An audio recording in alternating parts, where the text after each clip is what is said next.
Cremos que, em 2 Timóteo 3, 16 e 17, está escrito: pois toda a Escritura Sagrada é inspirada por Deus e é útil para ensinar a verdade, condenar o erro, corrigir as faltas e ensinar a maneira certa de viver.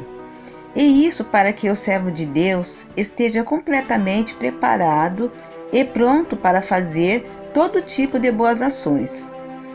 Bíblia, tradução linguagem de hoje. Assembleia de Deus Central de Iguape, uma igreja bíblica. A paz do Senhor, que Deus abençoe a todos em nome do Senhor e Salvador Jesus Cristo. É um prazer muito grande estar entrando na sua casa e poder ministrar, compartilhar a palavra de Deus. Você é importante para nós, que Deus te fortaleça em nome de Jesus, você e a sua família.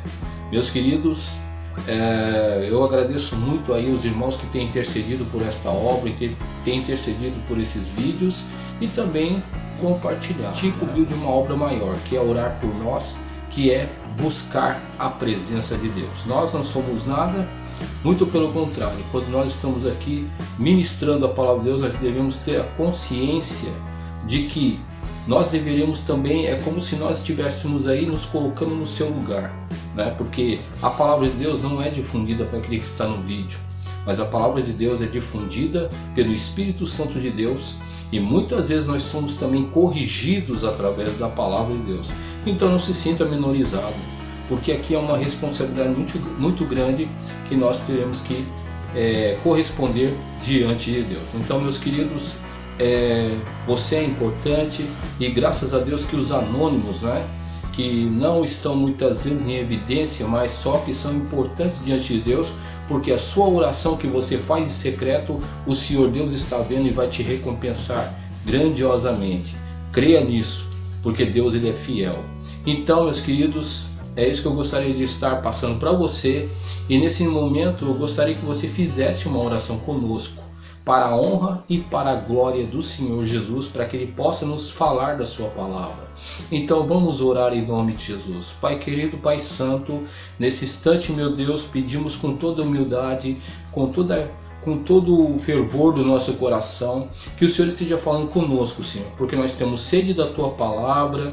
Não é o homem, não é a carne, não é o sangue, não é o ser humano, não é a aparência, mas é o Teu Espírito Santo que nos direciona, é o Teu Espírito que nos ensina. Então neste momento, Senhor, pedimos a Sua graça para poder meditar na Tua palavra e que o Senhor venha falar conosco.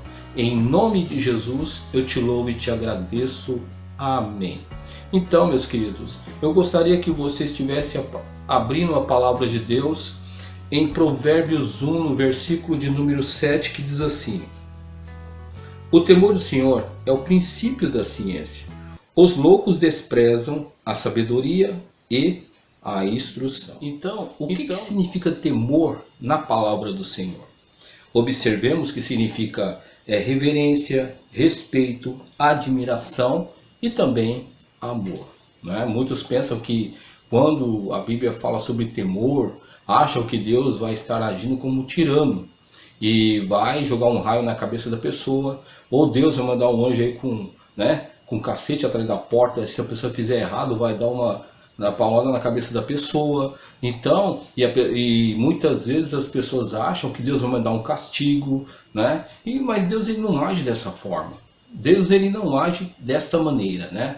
Apesar que o Senhor, quando ele age com justiça, ele vai agir com justiça. Parece até uma redundância isso que eu estou falando, mas é para diferenciar entre a justiça do homem e a justiça de Deus, né? Por quê?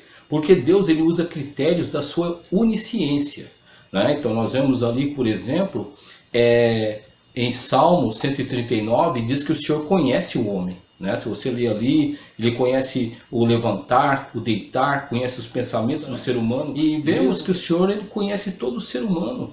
Todo ser humano ele conhece. Ele sabe o que eu faço e o que você faz. Outra coisa que nós podemos também falar é que lá em 1 Samuel, capítulo de número 16, versículo 7, diz que o Senhor ele não olha como o homem que olha a aparência, mas o Senhor olha o quê? O coração. E também em Jeremias capítulo de número 17, no versículo 10, a palavra do Senhor também nos informa, não é? Que o Senhor ele esquadrinha o coração para dar a cada um conforme o quê? Conforme as suas obras. Então, veja bem que Deus ele conhece o meu e seu coração. Não precisa de alguém pegar e ir lá falar para ele. Não precisa de ninguém pegar e ficar muitas vezes, né, querendo fofocar da pessoa. Não precisa, né? Porque nós vemos que até mesmo quando uma pessoa fala de outra pessoa, aquilo ali pode ser um engano. Mas Deus ele não pode ser enganado. Deus ele não pode ser subornado. Por isso que quando nós falamos que a justiça de Deus é justa, e que a justiça de Deus é uma justiça correta e certa com respeito às nossas vidas, então nós devemos nos aperceber que Deus ele vai usar o critério da sua onisciência para poder julgar aquilo que é correto diante de nós, não é? Diante dele, não é? Então, meus amados, venhamos a perceber esse tipo de coisa. Agora vejamos que o Senhor ele vai usar em último recurso, não é? A sua justiça com respeito a nós. Porque Deus ele não quer acabar com ninguém, Deus não quer matar ninguém, Deus não quer castigar ninguém, Deus não quer mandar ninguém, né, lá para o inferno, Deus não quer fazer com que a pessoa passe por dificuldades por causa dos seus pecados. No entanto, o que acontece? Quando Deus ele manda aviso através de um profeta, né, de uma pessoa que é usada por Deus, ou até mesmo através de sua palavra, Deus está mandando avisos para a pessoa se arrepender, para a pessoa se converter, para a pessoa mudar de posição. Então, quando a pessoa muda de posição, aí Deus também muda de posição, não é verdade? Deus ele não vai executar, ou Deus ele não vai permitir que situações adversas venham em sua vida. Isso é bem claro quando nós vemos lá em Jonas, né? Jonas, quando estava ali pregando para Nínive, veja bem, o Senhor pegou e falou para Jonas pregar para Nínive, que era uma cidade o quê? Pecadora, não é? Era uma cidade que fazia tudo aquilo que Deus abominava. No entanto, Deus mandou um profeta lá. Eu não vou julgar aqui o mérito da questão sobre a tempestade que Jonas passou. No entanto, Jonas, ele foi lá, pregou a palavra de Deus, aquele povo se arrependeu, e a palavra de Deus diz que também Deus se arrependeu do mal que ele ia fazer à cidade. Então, veja bem que Deus ele não quer usar Deus ele não quer usar a sua justiça. Deus ele não quer que ninguém seja destruído, mas Deus ele é misericordioso e é compassivo, né, para com as pessoas. Mas existe a necessidade de arrependimento. Agora, se a pessoa tem o coração duro, a pessoa é obstinada, nós podemos ver isso aí lá em Romanos capítulo número 1, né, que fala ali sobre a depravação total, em que os homens, conhecendo a vontade de Deus através da natureza, ou através daqueles que pregavam a palavra, né, nós podemos observar que eles não reconheceram Deus como Deus.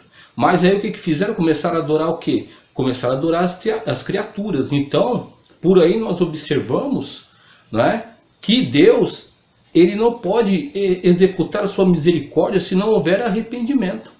Não é? Aí nós entramos aí também na área do que? Entramos na área ali da cauterização, né? No qual nós podemos também estar lendo ali em Hebreus capítulo 6 e também Hebreus capítulo 10, que já foi falado muitas vezes aqui, né? Que a pessoa que recebeu uma iluminação de Deus, uma iluminação pelo Espírito Santo, a pessoa foi avisada, mas o que aconteceu? A pessoa preferiu ficar na dureza de coração e Deus, infelizmente, não pode trabalhar na vida dessa pessoa. Aí acontece o quê? Acontece aquilo que está escrito também em Romanos, capítulo de número 1. Que Deus, ele deixa as pessoas fazendo o que elas quiserem. Ou seja, as pessoas elas vão cair na apostasia. Então, meus queridos, é isso que nós devemos aprender. Que Deus, ele não é um Deus assim, carrasco, né? Ele não é um Deus que quer destruir a pessoa, de forma nenhuma. Deus, ele é misericordioso, né? Deus é bondoso, porque senão nós também deveríamos aqui estar lançando fora o quê? Os textos que falam sobre a misericórdia de Deus, na Bíblia Sagrada. Nós deveríamos então pegar e rasgar esses textos da palavra de Deus. E quais são esses textos? Os textos são 2 Timóteo 1, versículo 7. A palavra do Senhor diz assim: Porque Deus não nos deu o espírito de temor, mas de fortaleza e de amor e de moderação. Então Deus, Ele não veio dar espírito de temor para ninguém. Ah, porque Deus vai acabar com a minha vida. Ah, porque Deus quer me destruir. Porque Deus quer... Não, a Bíblia não fala sobre isso. Lá em 2 Timóteo 1,7 diz, né, como eu já havia falado, mas eu vou repetir de novo, diz assim, ó, porque Deus não nos deu o espírito de temor. Mas que espírito que Ele nos deu? De fortaleza, de amor e de moderação. Então observe bem que Deus nos deu um espírito de fortaleza, de amor e de moderação, e não de temor. Entendeu?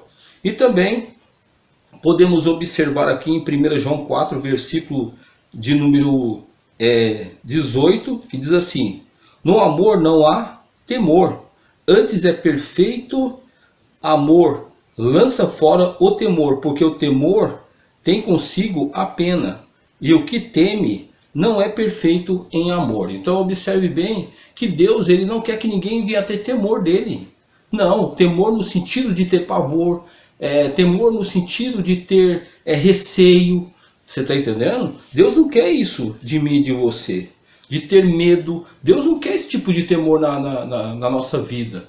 Porque senão a pessoa ela vai viver o quê? Vai viver um evangelho oprimido, não é? A pessoa vai viver um evangelho oprimido, que sempre vai querer, a pessoa sempre vai querer se colocar debaixo de uma religiosidade tão grande, que a pessoa ela não vai poder olhar para lugar nenhum. A pessoa ela não pode passear, a pessoa não pode viver a vida dela, a pessoa não... Você está entendendo? A pessoa vai começar a se excluir dos outros. Ah não, porque se eu pegar e não... Se eu hoje for trabalhar, e eu vou pecar, então é melhor ficar dentro de casa. Ah, porque se eu for na padaria, se eu for no mercado, eu vou pecar, então é melhor ficar dentro de casa. A pessoa vai começar a se excluir das pessoas. E será que é isso que Deus quer? Isso também quebra o quê? A pregação do Evangelho. Então não é esse tipo de temor, meu irmão, que Deus quer de mim e de você. O temor que Deus quer de mim e de você, sabe qual que é? É aquele temor, né? Que significa o quê? Reverência, respeito, admiração e amor, como foi falado no começo. Então, isso é muito importante nós estarmos salientando, para que alguns irmãos não venham achar que Deus é um Deus de... É um Deus que quer causar pavor em todo mundo, né? Que é um Deus tirano, que quer acabar com a vida das pessoas. Deus que Ele quer levar todo mundo em rédeas curtas. Não é dessa forma. A única coisa que Deus não quer de mim e de você é que nós venhamos a pecar. Porque aí a justiça de Deus é tão justa que pode acabar com a minha e com a sua vida. Aí será que Deus vai ser injusto? É aí que está que nós devemos estar meditando, né, nessas coisas. Então, quando a palavra do Senhor diz ali em Provérbios 1, no versículo 7, que o temor do Senhor é o princípio da sabedoria, veja bem que essa palavra princípio no dicionário de língua portuguesa significa o quê? Começo, origem, fundamento e alicerce. Então, o temor do Senhor é a origem da sabedoria, ou seja, é a origem da verdadeira sabedoria. Então, meus queridos, nós devemos entender isso. Por quê?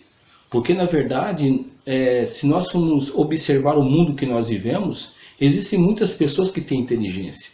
Existem muitas pessoas que têm uma certa sabedoria, só que não tem o temor do Senhor. E utiliza esta mesma sabedoria para querer trapacear os outros, para querer se exibir, se mostrar, para muitas vezes difundirem falsas doutrinas que são baseadas no quê? Na sua própria inteligência, ou mesmo na filosofia, ou mesmo na ciência humana, você está entendendo? E isso aí não é bom, porque esse tipo de ciência, esse tipo de filosofia, embora possa servir para nos instruir, mas ela também, se nós formos ver a fundo, vai acabar o quê? Nos afastando da presença de Deus.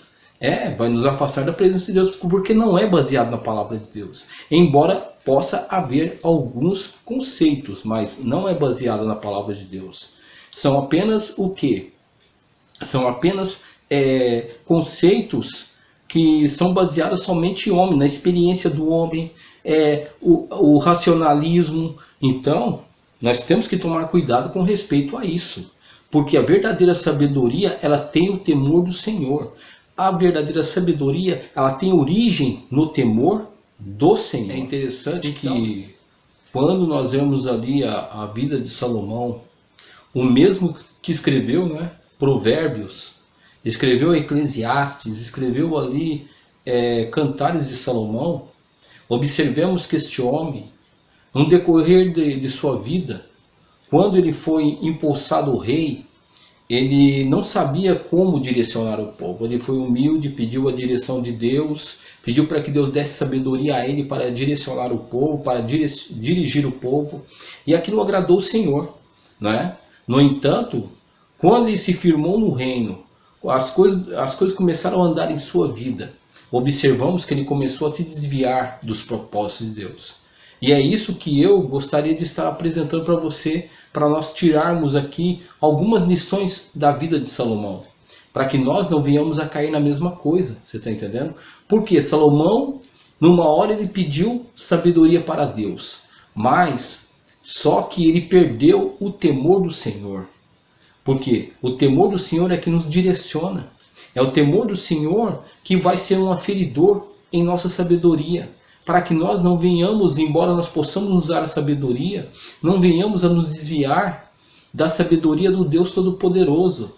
Esta mesmo que faz com que nós venhamos a nos desviar do mal, desviar das iniquidades, desviar dos nossos próprios interesses, nos desviar da soberba e da arrogância. Nós veremos isso agora neste vídeo aqui que você vai assistir. Nós vamos ver a glória de Salomão. Veremos ali a riqueza de Salomão, que está baseada na palavra de Deus, e nós vamos tirar algumas lições com respeito a isso. Então, assista esse vídeo, daqui dentro de poucos instantes estarei de volta. E aí, prosperidade de Salomão. 1 Reis 4, do versículo 1 a 34. Salomão era o rei mais sábio de sua época. Versículos de número 29 a 34. Diz assim a palavra do Senhor: E deu Deus a Salomão sabedoria, muitíssimo entendimento e largueza de coração, como a areia que está na praia do mar. E era a sabedoria de Salomão maior do que a sabedoria de todos os do Oriente, e do que toda a sabedoria dos egípcios. E era ele ainda mais sábio do que todos os homens, e do que Etã, Ezraíta, e do que Emã, e Calco, e Darda, filhos de Maol, e correu o seu nome por todas as nações em redor.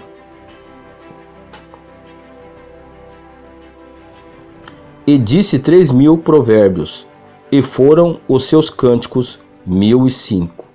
Também falou das árvores, desde o cedro que está no Líbano, até o isopo que nasce na parede. Também falou dos animais e das aves, e dos répteis e dos peixes. E viam de todos os povos a ouvir a sabedoria de Salomão, e de todos os reis da terra que tinham ouvido da sua sabedoria. No versículo de número 32 a 34, vemos que Salomão, ele era um grande escritor, um grande biólogo, e também ele fazia palestras para todos os povos que o queriam escutar, e também para os reis, porque a sua fama era muito grande. Então aqui nós vemos na onde Deus colocou o grande rei Salomão. Salomão e o palácio eram providos de tudo. No versículo de número 7, lemos: E tinha Salomão 12 provedores sobre todo o Israel, que proviam ao rei e à sua casa, e cada um tinha a prover um mês no ano. Era, pois, o provimento de Salomão cada dia 30 coros de flor de farinha e 60 coros de farinha. Versos de número 23. 10 vacas gordas e 20 vacas de pasto e 100 carneiros, afora os veados e as cabras monteses, e os corços e as aves cevadas. De número 27. Proviam, pois, estes provedores, cada um no seu mês, ao rei Salomão, e a todos quantos se chegavam à mesa do rei Salomão, coisa nenhuma deixava faltar.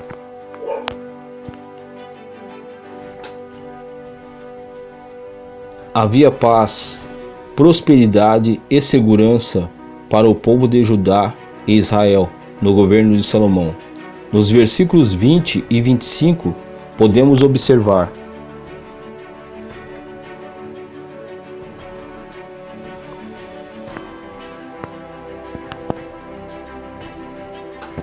no versículo de número 20, diz assim a palavra do Senhor: eram, pois, os de Judá e Israel muitos, como a areia que está ao pé do mar, em multidão, comendo e bebendo e alegrando-se.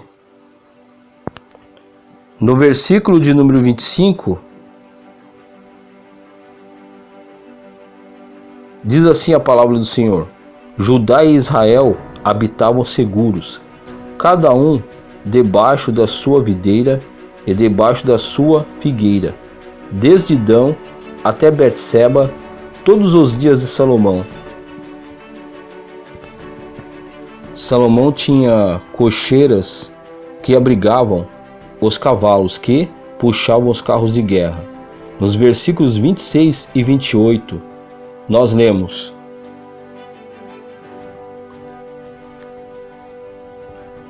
tinha também Salomão 40.000 estrebarias de cavalos para os seus carros, e 12.000 cavaleiros. Versículo 28.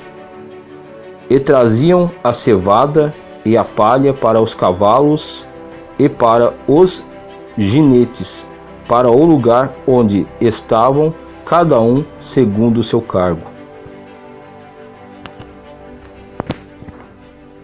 Salomão dominou vários reinos.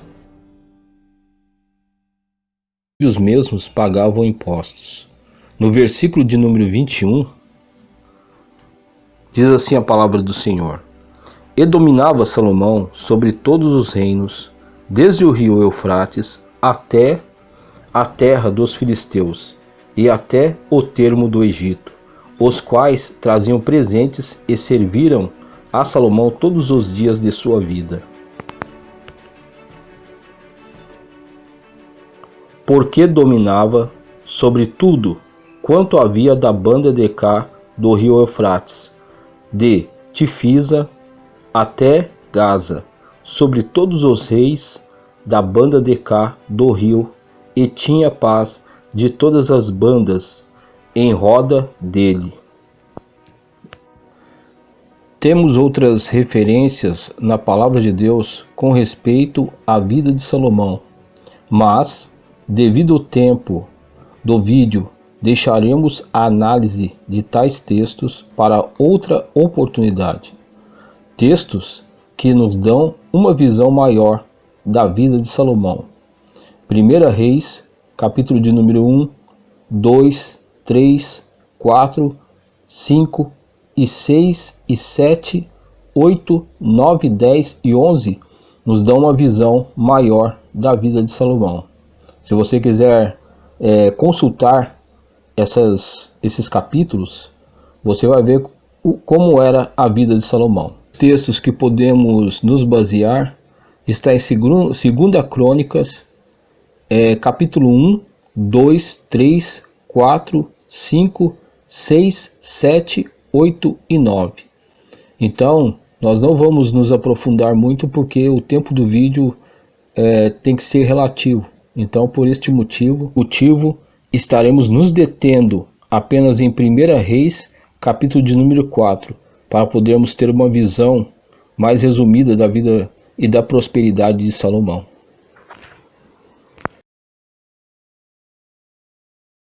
Vamos, né? Lá em Provérbios 8:13, a palavra do Senhor diz assim: O temor do Senhor é odiar o mal, a soberba e a arrogância, o mau caminho e a boca perversa. Eu odeio. Então observe bem que o temor do Senhor significa fugir do pecado, da transgressão, da iniquidade. Isso que é temor do Senhor. Por que, meu amado? A verdadeira sabedoria, ela vem de Deus.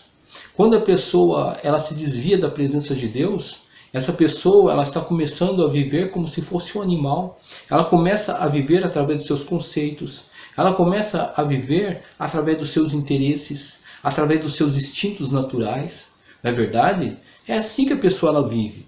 Mas quando nós vivemos no temor do Senhor, não é? Quando nós começamos a viver no temor do Senhor, nós começamos a ser o quê? Pessoas seletivas, que vai escolher aquilo que é correto e aquilo que é errado. Você está entendendo? Nós começaremos a ter consciência daquilo que agrada ao Senhor e aquilo que não agrada ao Senhor.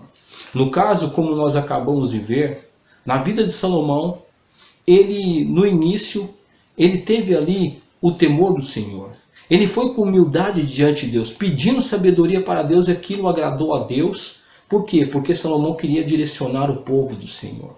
Mas, a partir de quando ele começou a desprezar a presença de Deus por causa de suas mulheres, né, que são mulheres estrangeiras, mulheres que tinham outros deuses, e Salomão começou a servir a outros deuses e se esquecer do Senhor, então nós observamos que o temor do Senhor saiu da vida de Salomão.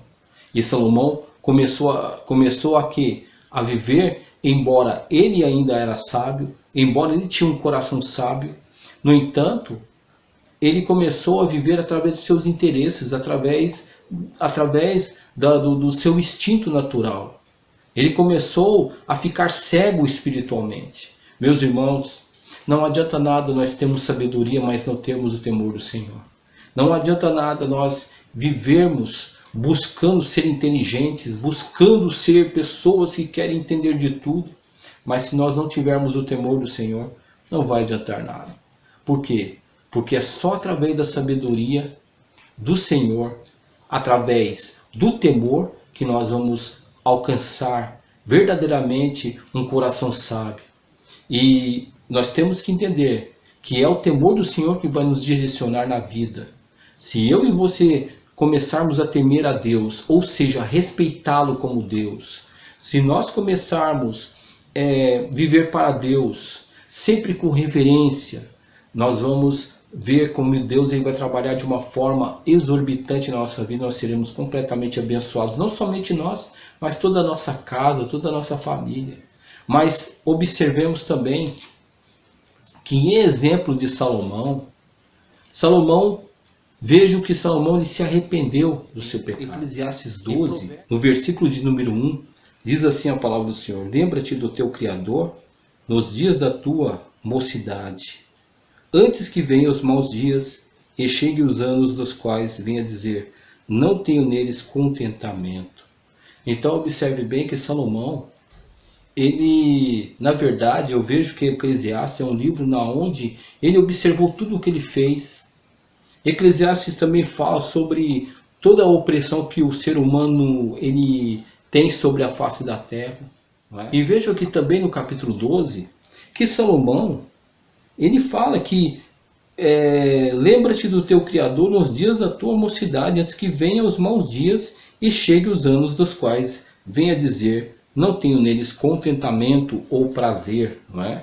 Então é um conselho para os jovens. Salomão ele teve todas as coisas que ele poderia almejar. No entanto, ele viu que tudo era vaidade, era correr atrás do vento, né? Que tudo não valia nada. É isso que ele pôde concluir.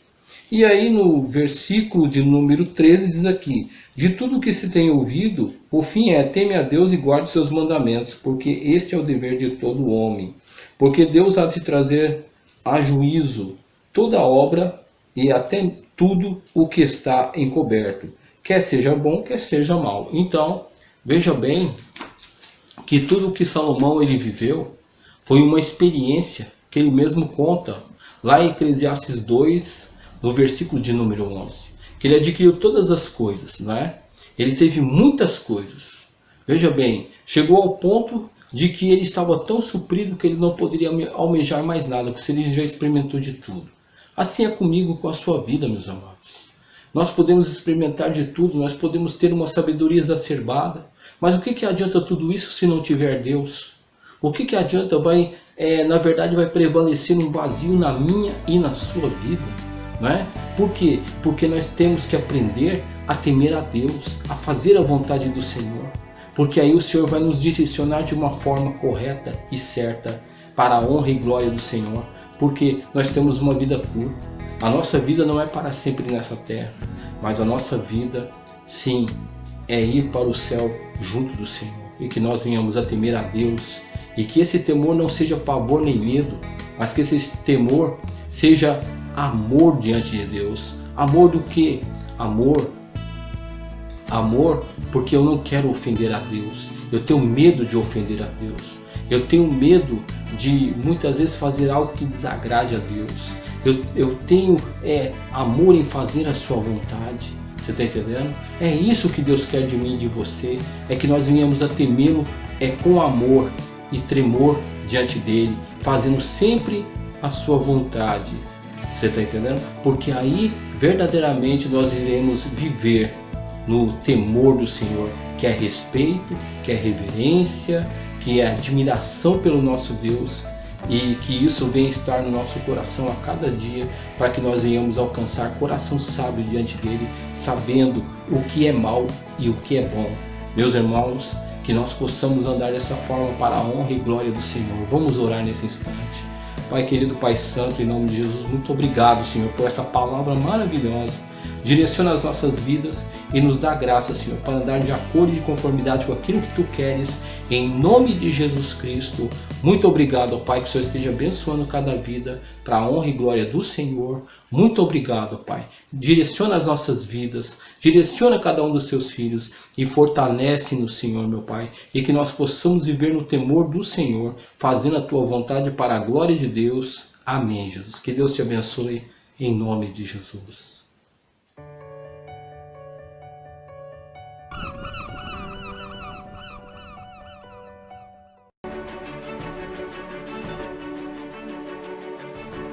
Cremos que, em 2 Timóteo 3, 16 e 17, está escrito: pois toda a Escritura Sagrada é inspirada por Deus e é útil para ensinar a verdade, condenar o erro, corrigir as faltas e ensinar a maneira certa de viver.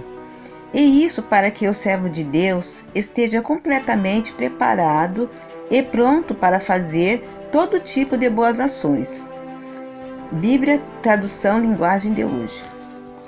Assembleia de Deus Central de Iguape, uma igreja bíblica.